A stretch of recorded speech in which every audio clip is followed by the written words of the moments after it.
Vaya. Om Namo Bhagavate Vasudevaya.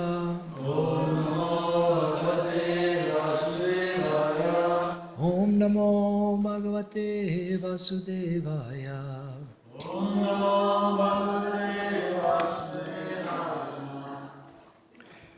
Today we are reading from the book called The Light of the Bhagavat. Anybody knows this book, Light of the Bhagavat? Okay, I will give you a little history. Srila Prabhupada has prepared this book for Oriental people. Actually, everybody understands English? Yeah?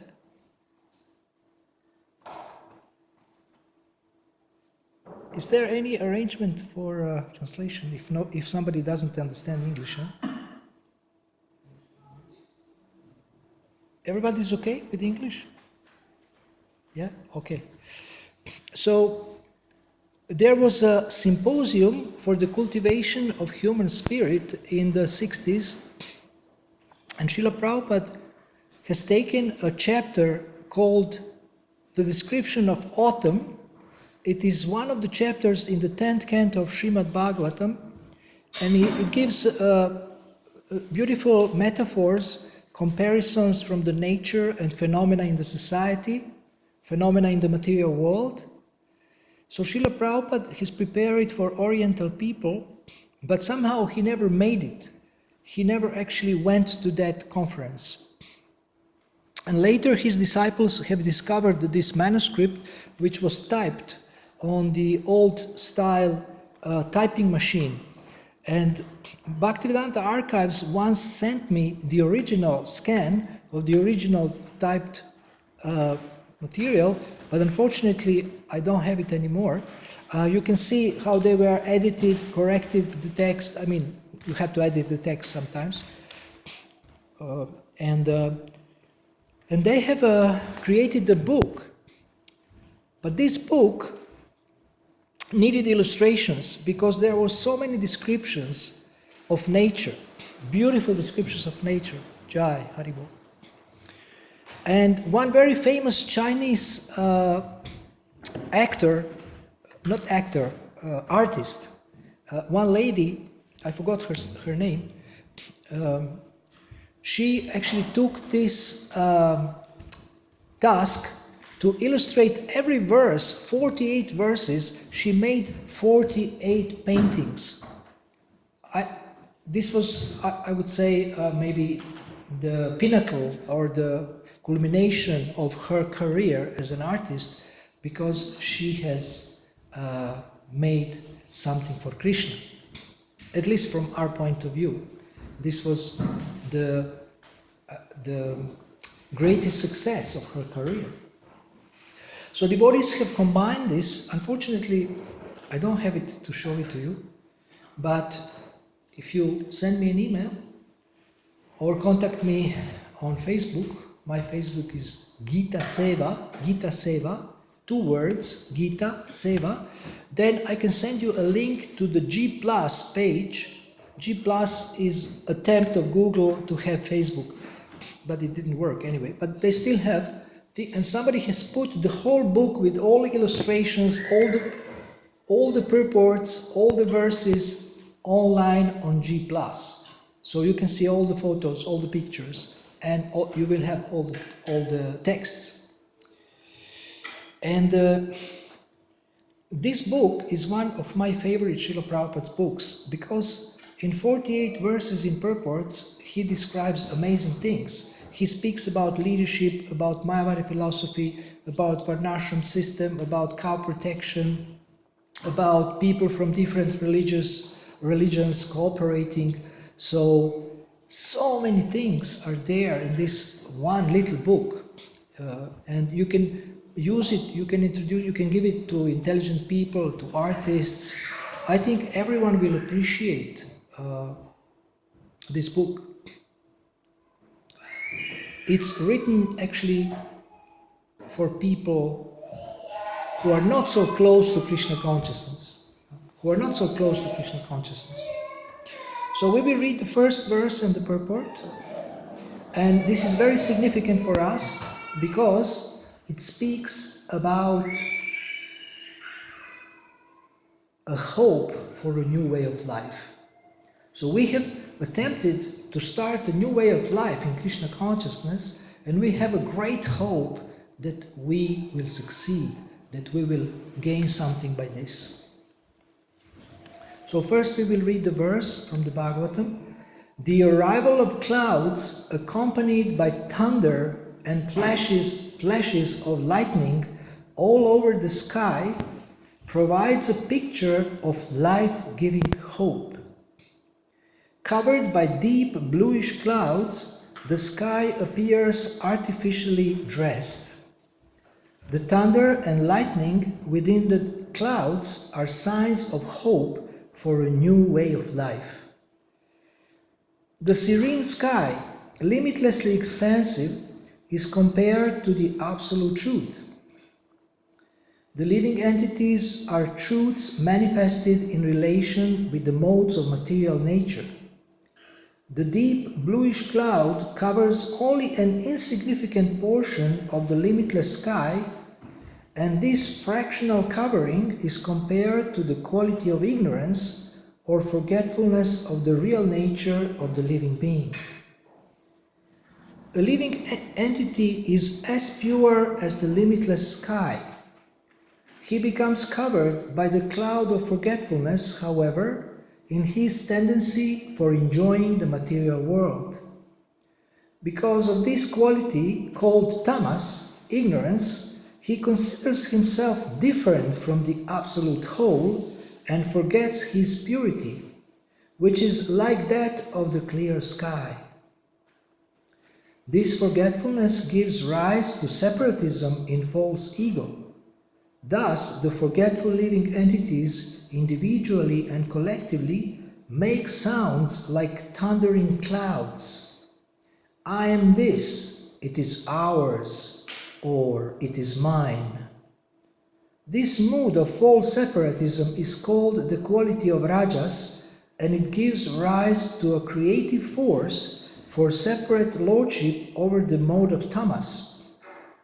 The flash of lightning is the only beam of hope that can lead one to the path of knowledge, and therefore it is compared to the mode of sattva or goodness.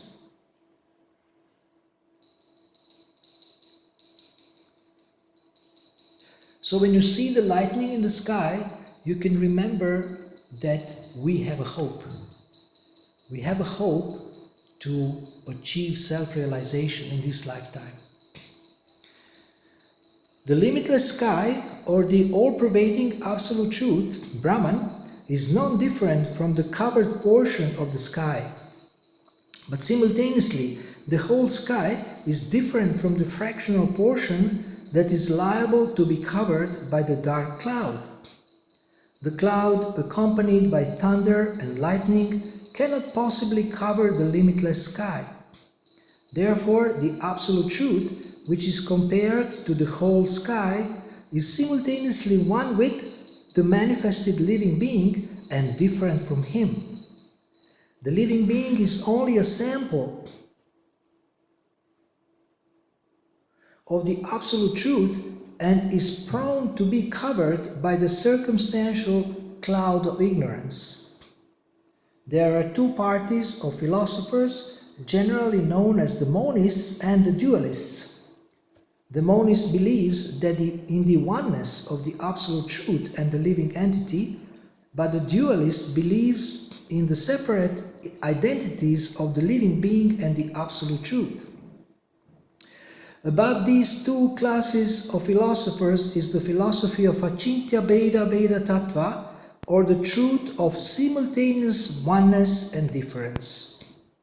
This philosophy was propounded by Lord Sri Chaitanya Mahaprabhu in his explanation of the Vedanta Sutras.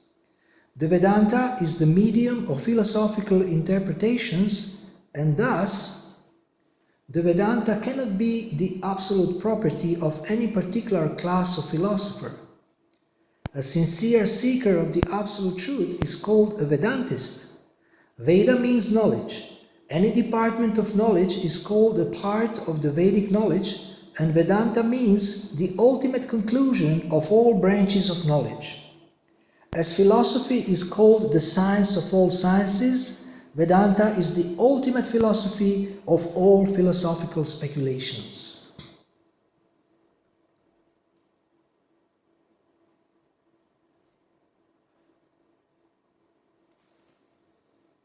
So this is the book Light of the Bhagavad, verse 1, and we have this first metaphor, first comparison, and with the thunder and the lightning in the sky.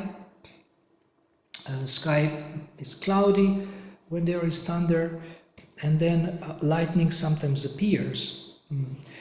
In the other section of this book, it is said that the appearance of the Lord or his representatives in the material world is compared to the appearance of a rainbow. How many of you like rainbow?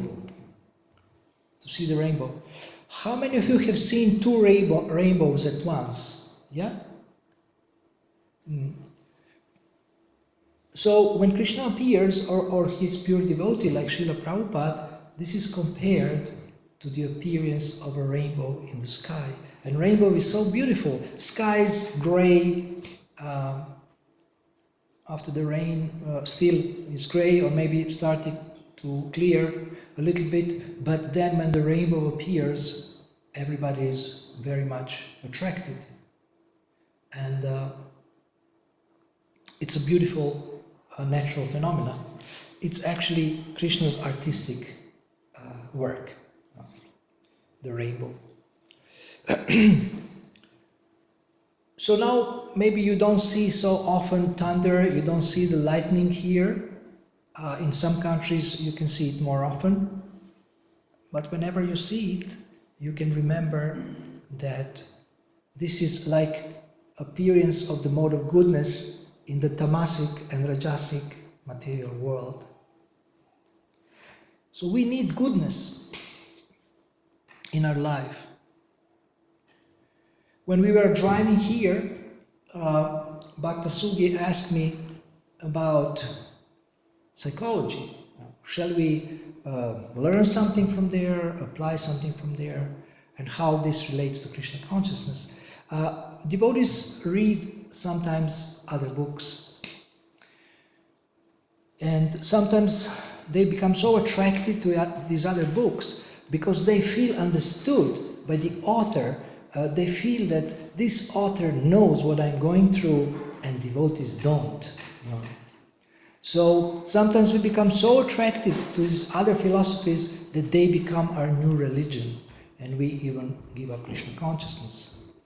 So it may be this system, that system, it may be astrology, it may be all kinds of systems for personal development, personal improvement, self-help.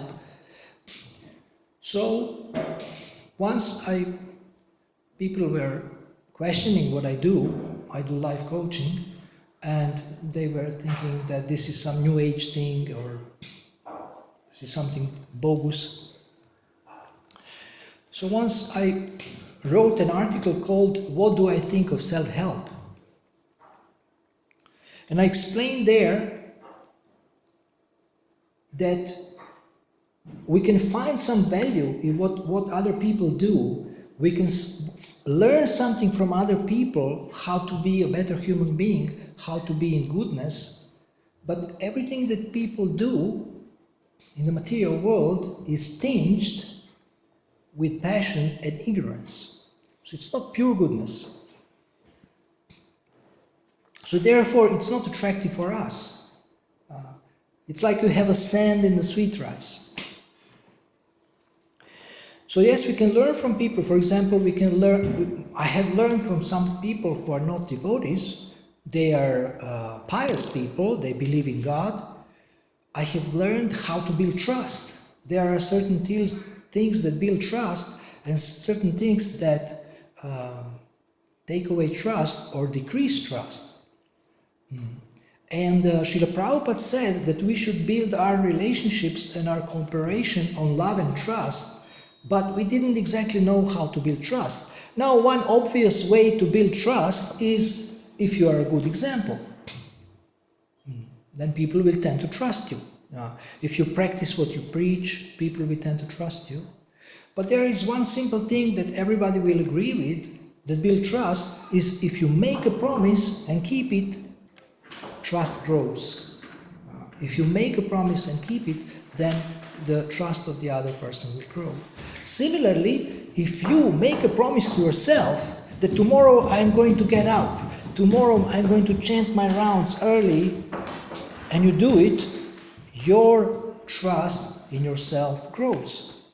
Self-trust or self-confidence. So make a promise and keep it. Make a promise and keep it. Hare Krishna.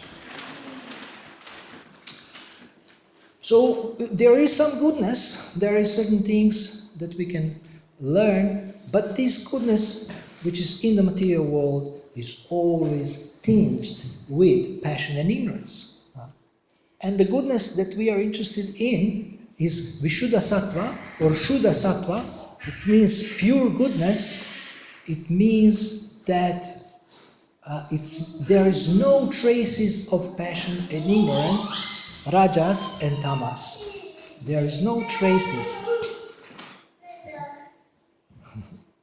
There is no traces of rajas and tamas. We are interested in pure goodness. So there is some value, we can learn certain things, but we don't take these systems as a new religion and something that we surrender completely to. We want bhakti, we want to develop bhakti. So these different systems, they cannot give you bhakti. And Krishna consciousness and practicing Krishna consciousness can give us bhakti. So this is one thing that is described here, that there is goodness and there is passion and there is ignorance. And how is ignorance manifested? Ignorance is manifested through janasya moho yam aham mameti. Janasya moho. All people are in illusion. How? Yam aham mameti. I and mine.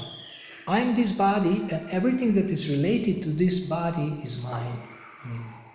This is the ignorance of the conditioned soul. He thinks himself the proprietor, he thinks himself the controller, he thinks himself the enjoyer, and he's trying to imitate God, and in all these attempts, he or she is actually losing and suffering.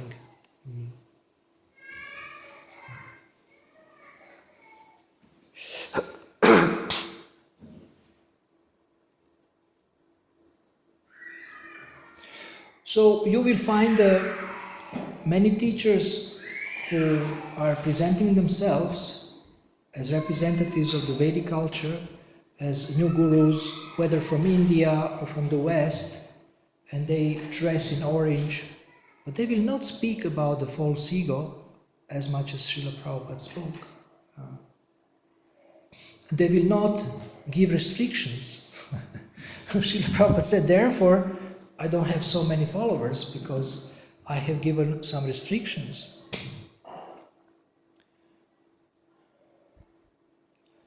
So how can you know that something is different? That it's not cheap.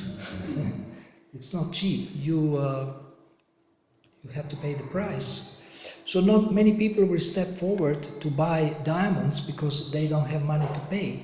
Similarly, not very many people will step forward to get bhakti, pure bhakti, because there is a price to be paid, and this price is described as Shraddha or transcendental faith. Shraddha matra loyedain paramananda dalalera Gita, I think from Bhaktivinoda Thakur, glorifies Lord Nityananda and speaks that Shraddha is the price. Shraddha matra loyedem Paramananda. For Paramananda, supreme bliss, the price is Shraddha or faith. And we know from Srila Rupa Goswami that another price is Lolyam or greed, intense desire, or eagerness, great eagerness to achieve Krishna consciousness, to achieve bhakti. So Shastra describes very clearly, and also through the examples of nature we can understand these concepts. Very clearly describes our conditioning. In this very first verse, Srila Prabhupada explains this, and he's also explaining about the oneness, that people, there is monists and dualists, and monists that want to merge with God, and dualists see that God is a separate being than themselves, and then qualitatively we are one, but quantitatively we are different. We are very small and He is unlimited. The Supreme Lord is unlimited.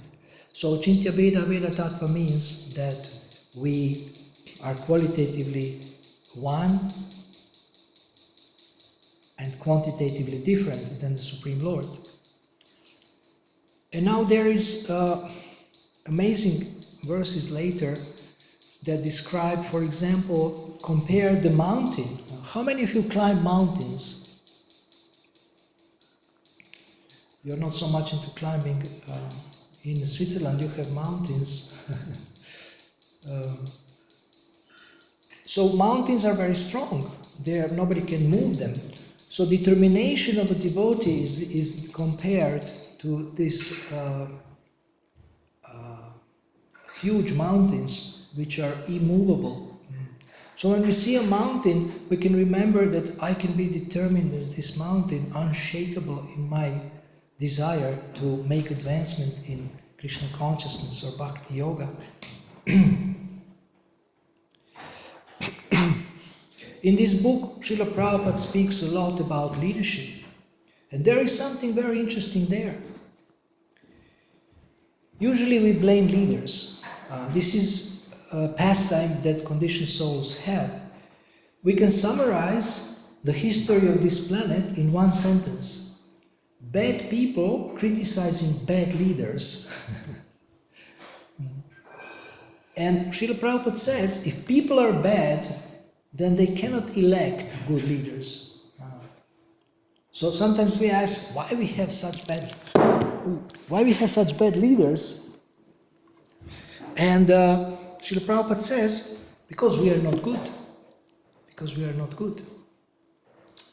If people have their own standards, higher standards, they will not elect a degraded person as a leader, low class person, because they will want to be led by someone who is in higher consciousness. So he says that people cannot complain because this is the government that they have elected. They have elected. So we are all responsible for the leadership in this planet. People criticize Donald Trump. Donald Trump, there is one leadership expert who says that we created Donald Trump, and all these other leaders that presented themselves as very good, and we didn't notice that they are as Donald Trump, or they are even worse, they just were able to behave a little better. He's just blunt. He's so blunt, so direct, and that's why people are disgusted with him. But these other leaders were not better. They were not better. They were doing so many things secretly, behind the scenes, and again, accumulating a lot of money, trying to accumulate some fame. But of course, if you are a leader, people will also criticize you. But a lot of money, and having so many businesses, and taking advantage of the position of the President of the United States, because then you can secure your future for the whole life if you make so much money in these 4 years. And there is a big show of elections also in America and in other places. And every year they elect someone that they criticize later. And then they dethrone later. So this is the situation of this planet. And if you know the truth, if you know what you are doing, then you will also not follow a false leader. You will not follow a false leader. You will follow someone who is Krishna conscious, who is following the instructions of Srila Prabhupada and Krishna, and who is an example, and who is also a caring person, knowledgeable and caring. So now in this verse, you just see the time. In this verse, there is a mention of a new way of life, of a new hope. So one indication when we see the thunder and the lightning, one reminder from God through this very intense phenomena can be that this phenomena is reminding us that we need to change. How many of you are happy with how you are right now, with all your qualities? You are happy with your qualities? Okay. So two of you are happy with your qualities. Now most devotees, they want to improve and to develop more qualities and to give up bad habits and bad qualities. We all want to change, but somehow we are not very successful. Sometimes we practice Krishna consciousness for so many years and we have the same problems, same habits, same challenges, same tests, and same failure to pass them. Same failure to pass them. So now this verse says life-giving hope. So how can we become successful in improving ourselves if you want to do that? This is only possible if we take help. If we take help. Arjuna was such a powerful personality and he asked for help. This is the beginning of success. Karpanya dosho pachata svabhava. Shishyasteham shadimam tvam prapanam. I am now your disciple, and so surrender unto you. Please instruct me. So he asked for help. The beginning of success is that we ask for help. You may be living day to day and trying to be Krishna conscious, trying to serve Krishna, trying to serve your guru, trying to serve your family, but you are not really satisfied. Something is missing. And you're not taking all the help that is available through the parampara, through the shastra, through other devotees who are more experienced, and even through your guru. Of course, sometimes guru has too many disciples, so maybe not always accessible, but there is other sources where we can take help, and we somehow don't take advantage.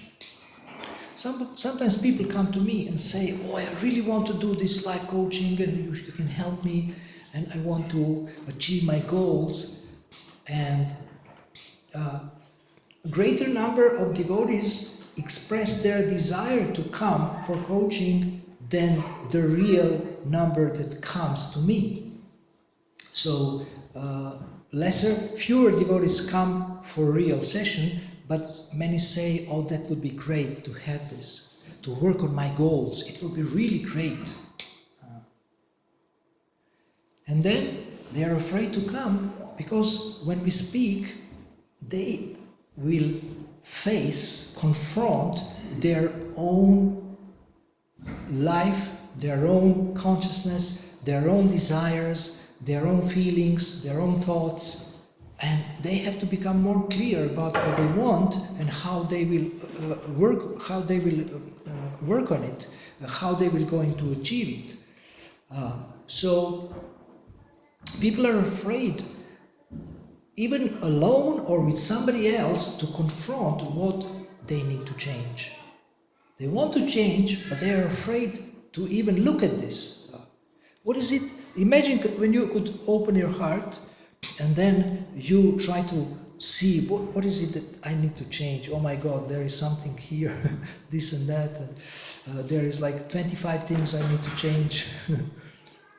But how can you start change if you want to work on your change? You can take one thing and then work on one thing for some time, and then you will achieve success, and then you can go to another thing.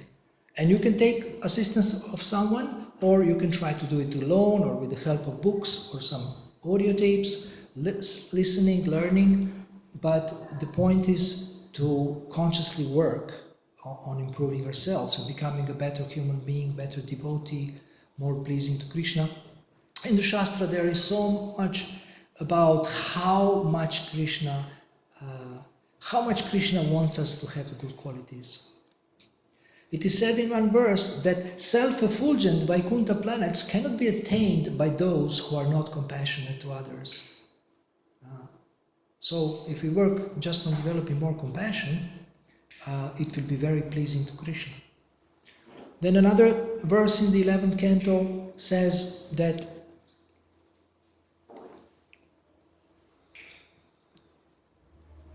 if you give what is most dear to you to Krishna, you earn eternal life. So think about what is most dear to you. Is it your family? Is it your money? Is it your house? Is it your bead bag? What is it? And are you ready to offer it to Krishna? Because maybe he wants it as an expression of your love. And the result would be that you earn eternal life. So the payoff is great, is huge, if you give what is most dear to you.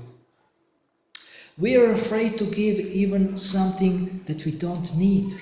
You have clothes maybe in your drawer that you don't even need, but you think, oh, maybe I will wear it, or maybe my daughter will wear it, or my son, and I keep it there. But some people have no clothes, and your clothes is in your drawer, in your closet, and you are afraid to give it, because you will maybe think, I will need it in the future, but you already have so much clothes. So we are afraid to give even things that we don't need, what to speak of giving what is most dear to us.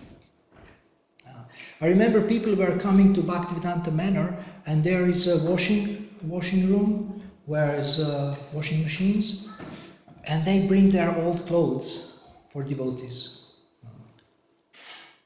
And once I was giving class at the manor, and there were some of the people who come, and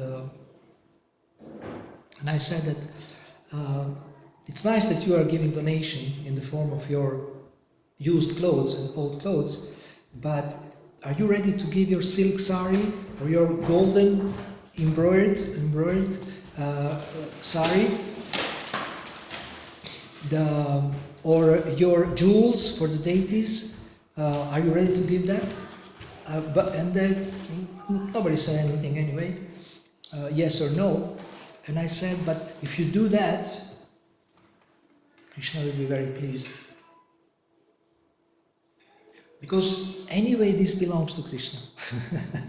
All these jewels and all these clothes.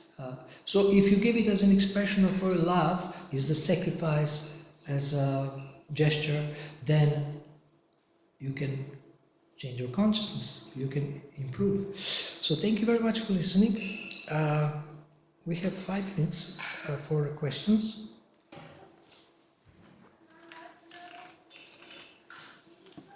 This was it. Yes? Thank you very much, Prabhu, for your very inspiring words. It was very different. The question I have is, you spoke about life coaching program. Yes. So in my professional and spiritual life also, I attended many programs, and I found very few programs where feedback system was integrated into it. Feedback? Yeah, feedback system was integrated into the program. So we go for a coaching, we go for a training and all. An instructor will tell you, do this, do that, do this, these are points, you know. And after that, there is no feedback system. So do you have feedback system integrated? I have feedback system for those who want it, but you cannot force it. You cannot enforce it on people. Feedback system. I have a wonderful feedback system. For example, are you married? Yeah. Okay, so if you want to know how to be a better husband, whom will you ask? where you will look for feedback? My wife. Your wife. So that's tougher than you ask me for feedback. What kind of husband you are.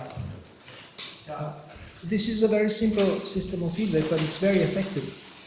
But I'm talking about when you give instructions, you have to gauge the results. So how do What? you gauge it? What? When you give instructions or go for this type of program, it is your responsibility also to make sure that your students are moving forward or they are following what has been instructed to them. How do you gauge that? I have a system, I follow up, I check on them, but again, I cannot force them, they are not kids. You know, I cannot supervise them as you supervise kids in the nursery. We agree for some kind of supervision, and then if they're serious, I continue with that. And those who agree with supervision, they definitely make progress. You know, so we check on things, they report to me. We have that, but not everybody wants that. So those who don't want, I don't force. So have you tried life coaching with somebody?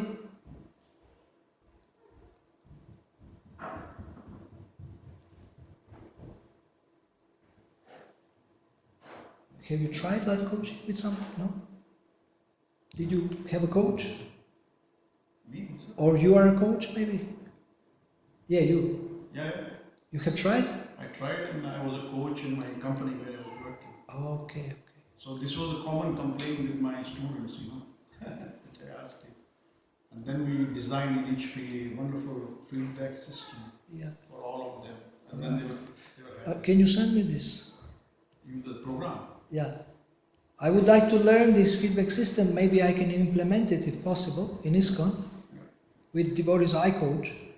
I'm always learning new things and to improve. So definitely after the class or during Prasadam, I can give you my email and then I would request you if you can send me this. Is it in English? Actually, right now I'm not working. I'm out of job for the last 4 or 5 years now. So I have to check in my archive where it is. So if you can find it and send it to me, I'm interested to learn about this feedback system, definitely. So most of the corporates, they have this system now, feedback system already. Okay, so thank you very much. Srila Prabhupada ki jai.